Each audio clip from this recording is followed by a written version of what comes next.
Dear students, today we are going to discuss the analysis of the poem We Are the TSB Banking Directors by Daryl Ashton. In the previous session, we had seen the introduction to the poet Daryl Ashton himself, and if you remember, I had specified one of the points in one of the slides in the previous session to remember so that the analysis of the poem becomes clearer. Now we will start with the analysis of the poem. This poem deals with the postmodern phenomenon, that is, banks which are considered as assets, they are bought and sold like a commodity under economic policies of globalization and liberalization. This is a kind of postmodern phenomenon. Now, poet satirizes selfish motives of the bank employees, and banks serve the interests of only the trustees or high class people or the elite section of the society, but they never serve the needs of the customers. Now, poor people are denied all kinds of benefits. The benefits will be given only to those who have money. Now, rich people get their loan through a phone call, whereas the poor people are neglected because neither do they have their economic status high, nor do they provide bribe to the directors or the employees of the bank for any reason. All of them who work in the bank, that is the bank employees, they are all corrupted according to the poet. Now here they do not have any concern for the poor people. Their motive is just to fill their belly. So according to the poet, the employees are so selfish that they don't have any concern for poor people. When poor people seek loan, at first the bankers say yes, later they say no, and poor people are harassed and sent back with nothing at all. Now, only the influential people will get all the benefits like getting loan immediately without any problem. The bank directors can go to the extent of selling the bank to the Spanish, as they make huge profits by selling the bank. The only thing bankers are concerned is about making profits for their own interests and are not concerned of the customers at all. Now, this is the main theme or the overall idea of the poem. Now, if we see the poems line by line, we will get this idea. If you have the textbooks with you, you can see the poem, and as I read the poem, you will be able to understand whatever we have discussed now. Now, the beginning, the poem begins this way. We are the TSB bank. We always like to say yes, but on the other hand, we like to cause you stress. Now, here the poet makes the employees speak the poem. So, the tone of the poem is that of a kind of satirization, and the speaker of the poem or the speakers of the poem are the employees of the bank. Now, when they say, on the other hand, we like to cause you stress. Now, you here is none other than poor people. Now, people ask us for loan. We can do this if we want to. Now, that means they will give benefits to people or customers only if they wish. So, they are not bound by the policies of the bank, but their own selfish motives are more important than anything else. So, to continue with, the poet says, but we only ever say yes to a select privileged few. So, if somebody comes and asks for any favor like loan, the the privileged people are the ones to whom they say yes or they provide loans. So who are these privileged people? Rich people. So for people who have money, the benefit of money is given. The people who don't have money, the benefit of loan or money is never given. Now to move ahead with the second stanza, our directors have now sold out. The Spanish have flashed their cash. With all the money we have made, we will now have to dash. So here as one of the points you can see in the slide, the bank directors agree to sell the bank to the Spanish as they make huge profits by selling the bank. That point is projected in this stanza. So they are ready to go to the extent of selling their banks to the Spanish, who are offering a lot of money, and only money matters to the employees, nothing else at all. To continue, another UK bank is bought by a foreign source. We ask ourselves, was this good for us? We all replied, of course. So the banks, most of the British based banks, they are all sold to different sources, from the foreign sources, and the employees never feel bad about it. They don't feel guilty about it.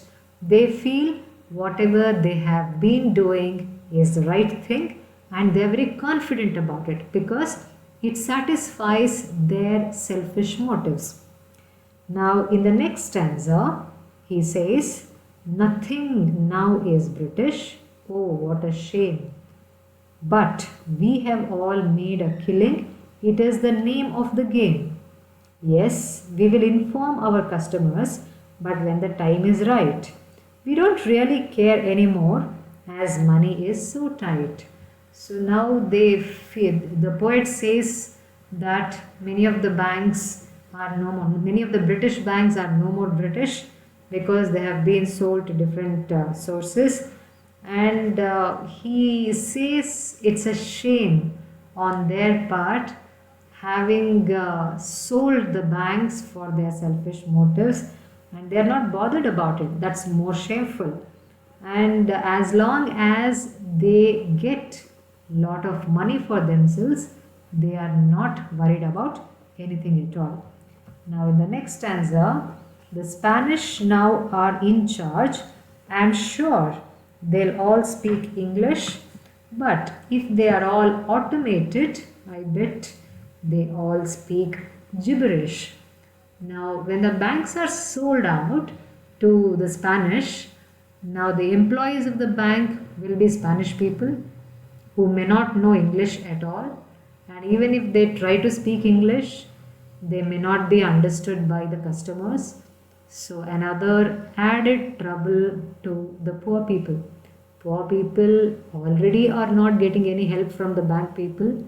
Now if the new people take over the bank who do not know the proper communication, then the poor people are more in trouble. He continues to say, we were the bank that really cared as we have made a lot of money. Now look at the word, we are the bank that really cared. Cared for whom? Cared for themselves, as we have made a lot of money. So our message to all you customers, we were so very phony. So he makes the bank employees say that they were very phony whenever they said anything to the customers. So they are giving the message to the customers, or they are giving the information that we have never been genuine with you at all. We were very phony. Phony means not genuine, fraudulent, very deceitful. So we never were genuinely concerned about you. So we just thought about our own selves. That's what he says.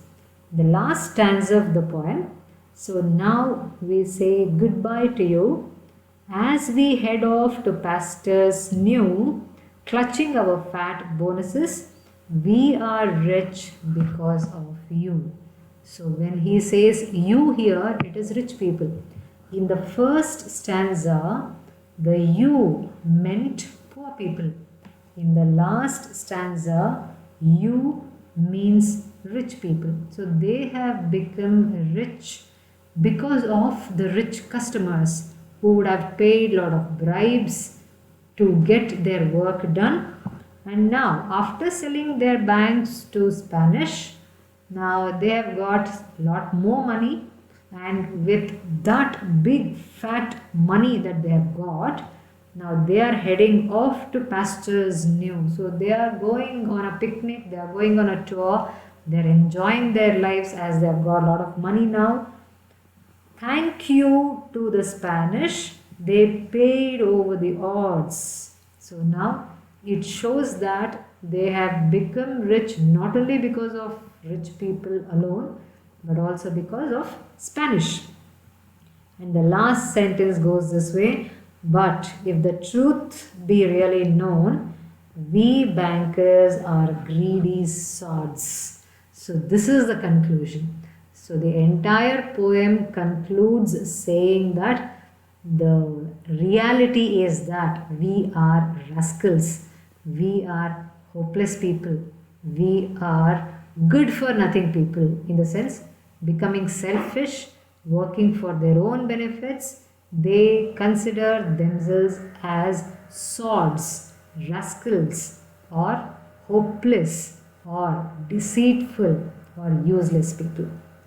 Now, by making the speaker of the poem as the bankers themselves or the bank employees, the poet is trying to satirize the social reality because of which poor people are struggling. They are not getting any benefit from the banks. Now, in the introductory session, when we discussed Introduction to Darrell Ashton, the one characteristic feature of the poet was he had a great imagination, and he had very wicked kind of humor, and he combined that wicked humor of his mentality with imagination. That wicked humor he had and the imagination that he had, when he combines the two of them, the poem like this is a result. So here you can see how bankers are made fun of. They are shown as very wicked people, and in a very humorous way he shows them as rascals and selfish people. And this is the beauty of the entire poem. In a very nice way, he projects the harsh reality of the bankers. I hope this analysis helps you to understand the poem.